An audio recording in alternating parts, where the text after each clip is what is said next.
Okay, so let's throw a C8 wing kit on in about 3.5 minutes. Right across the top of the Corvette here, you got a bunch of T20 T-splines. There's 20 of these things. There's a bunch. Just go ahead and take them all out. They come out really easy. And then we're going to go to the bottom of the car. Underneath here are some 7mm and some more T20s. You don't have to go and take them all off like we did. We kind of looked at it later and realized you can just take the 4 T20s in the corners off. Here's a little splash plate you got to pull off with a little fork. Behind it are two more T20s, which you see me remove right about here.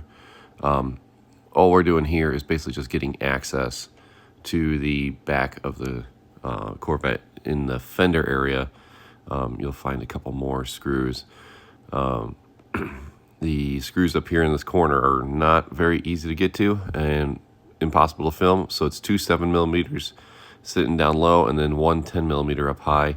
Really recommend you get a ratchet wrench for that 10mm. It is a lock nut. Okay, now we're going to put it down on the ground. Don't necessarily need a buddy, but it does help. And there's a couple plugs in there that we're having some troubles with, but 2 plugs, 3 plugs, and it comes right off. Next, we're going to install the chassis mount plate. It's spider web, and it kind of grips onto the back of the car there. And I'm going to lay down some paper for our template. So here's the part I needed to slow down. This is just a regular piece of wood that just sits right, that we use as a guide. So on the guide, I make a mark at the top and the bottom of the pylon, and I draw a line on the paper. And that tells me exactly where the pylon is going to be resting. Then I remove the pylons, put the bumper back on. I use our template. You see the lines I drew there, and I line the template up to those little spots, and that's telling me exactly where those pylons are going to be poking out of the bumper. At that point, I grab a square, and I transfer my points onto the bumper, which you see I put down some tape, and you can kind of see, well, you're going to walk away with just a couple lines, and then I'm just going to connect those lines together.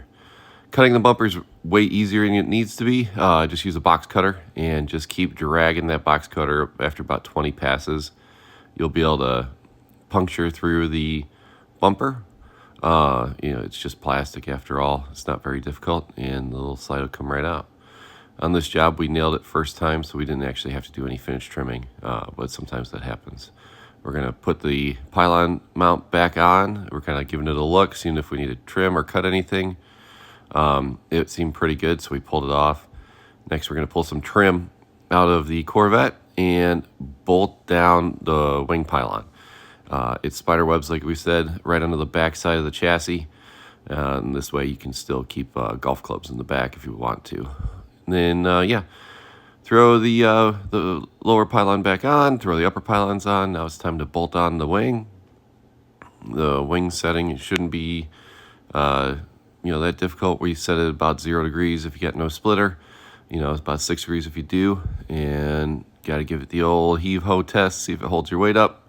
The wing's going to be making over 300 pounds of downforce, so my chubby butt shouldn't be a problem for it. And then there we are, all installed.